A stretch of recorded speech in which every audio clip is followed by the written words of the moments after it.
Do you know the miniature houses of the airline KLM? In Dutch they are called KLM houses. Each year, KLM releases a new miniature house on a specific date, which is October 7. It marks the anniversary date of the airline, which was founded on October 7 in 1919. The KLM houses we are picking today are number 21 and number 18.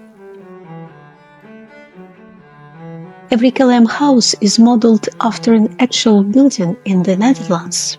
A lot of these buildings are located in Amsterdam, but many can also be found in other Dutch cities like Utrecht, Delft and Leiden.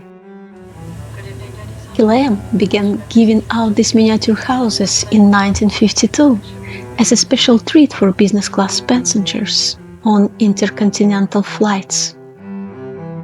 Over the years, KLM has created a vast collection of unique miniature houses. In 2024, KLM added house number 105. It marks the 105th anniversary of the company. The history of that house is amazing, so I will make a separate video about it. A lot of these houses were filled with gin, as they were handed out to passengers. It would add a bit of extra spirit to the flight. What was so special about the houses we are picking today? Why did KLM decide to add them to their collection of miniatures? Let's start with house number 18. It is a historic building in the city of Utrecht. The name of the house is Klein Fresenburg, which translates to Little Fresenburg.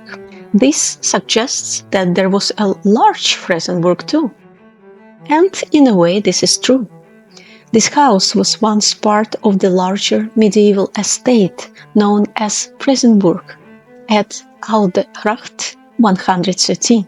Fresenburg was originally built in the second quarter of the 13th century by the prominent family De Vries, hence the name Vries. They even gave rise to an influential political faction in Utrecht city politics. Their supporters were called Friesenvers. Fresenburg was one of Utrecht's city castles, which was notable for its defensive features. Additional buildings were constructed around it.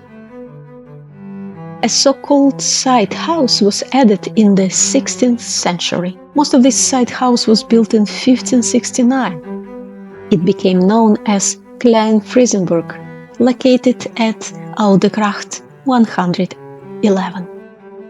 The house has a wharf cellar, which is characteristic for canal houses in Utrecht. These cellars lie directly on the canals and were used as storage space for merchandise. The old canal was an important center of trade for centuries. Nowadays, you can still find many shops and boutiques there. And you will also see lots of restaurants and cafes in these wharf cellars. I can see why KLM selected this particular building for their collection. Now let's move our attention to house number 21, which is known as the Salamander. It is located on the market square of the city of Delft. The market square is the heart of the old town and is dominated by the towering Nieuwe Kerk, New Church. It stands an impressive 108 meters tall. On the south side of the square you will find the Salamander. The story of the building stretches back to the 16th century. It has a fiery past, quite literally, because in 1536 a devastating fire swept through Delft. This is an engraving that shows monks in the Lazarus house looking at Delft burning. Under the drawing there is a text in Old Dutch. If you're Dutch, you should be able to understand it. The translation to English clearly informs us of what is going on. In the year of our Lord, 1536, on Holy Cross Day, one saw the city Delft burn. on the 3rd day of May. Surprisingly, the building survives the fire, and to celebrate that, a salamander was painted on the glass skylights. In medieval times, the salamander was a symbol commonly associated with ovens and fire.